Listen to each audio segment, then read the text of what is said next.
Hi everyone, so just going to go through some of the different ways that we can do genetic crosses to find the genes that the offspring of two parents may have.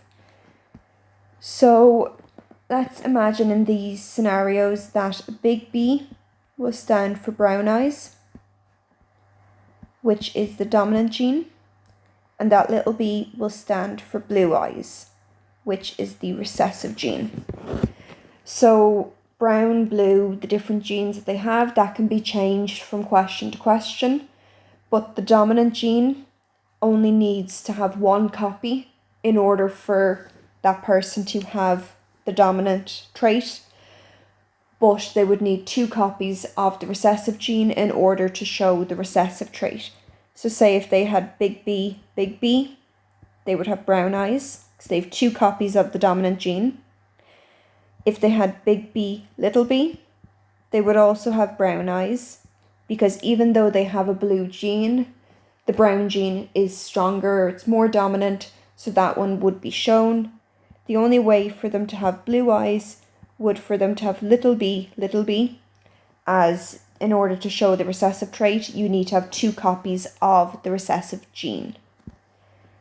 So let's imagine in this scenario that we're going to have one parent who has big B, and another parent who has little b. So first of all, we need to find the gametes that are formed by each parent. So say the parent who has big B, they can only pass on a big B gene. And the parent who has little b, they can only pass on a little b gene. So to find the genes for the offspring, we would have a big B being multiplied by a little b. So that would give us big B. So for the offspring, they all have big B. So that would mean that they have brown eyes. And 100% of the children will have brown eyes because that's the only combination of genes that they can get from their parents. If it happened that we had a parent who had big B with a parent who had little b, if we look at their gametes, so the first parent has two different genes here. So they could pass on a big B or they could pass on a little b. And the second parent can only pass on a little b.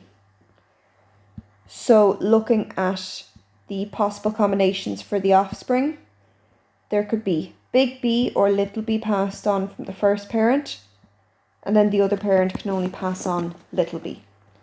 So multiplying them together, we'll have one here with big B, and another one with little b. So we could have big B or little b. This child could have brown eyes, or they could have blue eyes, and there is a 50% chance that they could get either. If we were to have, say, a parent that has big B, and a parent that has big B, looking at their gametes, the first parent could pass on a big B, or they could pass on a little b.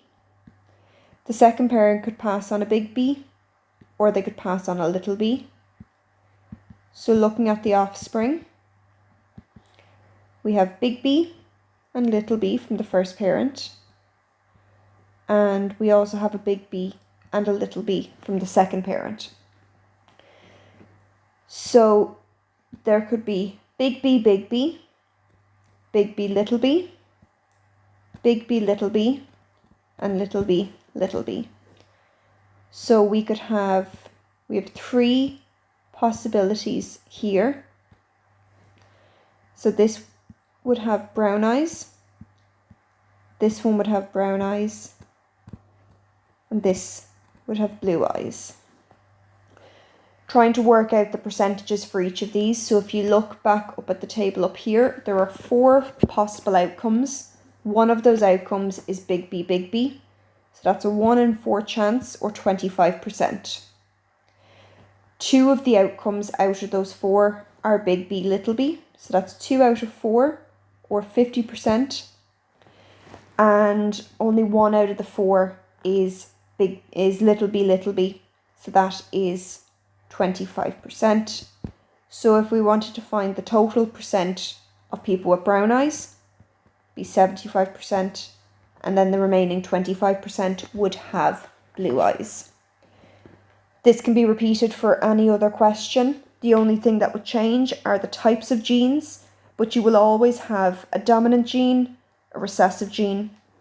And again, if the parents or the offspring have 2 copies of the dominant gene, they show the dominant trait. If they have 1 copy of the dominant and 1 copy of the recessive, they will show the dominant trait. The only way they can show the recessive trait is if they have 2 copies of the recessive gene.